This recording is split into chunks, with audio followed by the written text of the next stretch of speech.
Dozens of people continue to spend the day cleaning up what is left of their homes and their businesses after that deadly flooding yesterday. News 13's Annalisa Pardo is live in Ruidoso this evening with that story. Yeah, Dean, we're in the area of Paradise Canyon where the damage is extensive. I mean, right behind me, you can see this dumpster was damaged and swept into the trees. And then over here, another dumpster swept into the river and crushed under a tree and multiple cars, showing just how powerful those flood waters were. And even with all the mess and destruction, people in this neighborhood tell me they feel lucky to be alive and to be a part of this community. Digging through debris and salvaging whatever he can. It's perfect. That's how the owner of the Ruidoso Trading Post, Arnold Duke, has spent the last 24 hours. This is going to slow us down a little bit, but it's not going to hold us down. Video shows how much water filled his showroom on Meacham Drive yesterday. And this is the aftermath. The showroom filled with 2 feet of mud and debris scattered around. And despite the damage, some silver and turquoise jewelry still hanging, muddy but in perfect shape on the walls. Then I got a big mess to clean up. But again, I'm blessed to be here and blessed that it wasn't worse. I mean, it is bad, but it could have been worse. Well, take a look at this. When you come behind the building, you'll still find loose pieces of jewelry. And in fact, the owner tells us the water rose so high so quickly, it washed through this way and washed away at least $1 million worth of jewelry product down this river.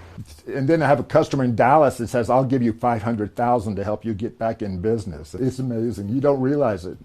You know, you're so busy working all the time and you take for granted your friends, family, and customers. About a 10-minute drive away in Paradise Canyon, people say the water rushed down and surrounded their homes in a matter of minutes. I opened the door and the water goes whoosh.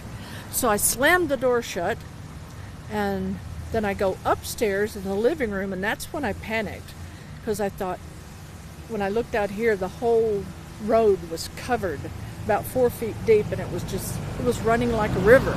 Sweeping away cars, knocking down barriers built for flooding, and damaging homes. Water actually picked up the refrigerator that was standing like this and just laid it back down.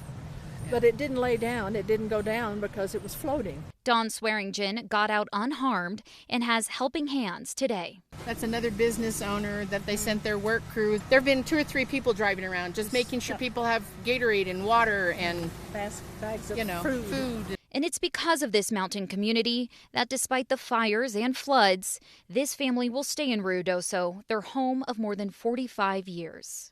This is Ruidoso strong. We are Ruidoso Mescalero strong. Yeah.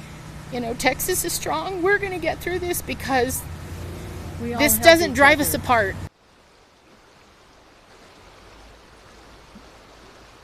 Now, there are still 20 people who are displaced and staying at the Village Community Center. And the Village of Ruidoso has posted a list of all the sites where you can drop off donations, including the Gateway Church and the Humane Society resale shop. We have that full list on krqe.com. Back to you, Dean. All right, Annalisa, thank you. We, of course, will continue to monitor the fallout from these devastating floods in Ruidoso. Stay with News 13 right here on air and, of course, always online for the very latest information.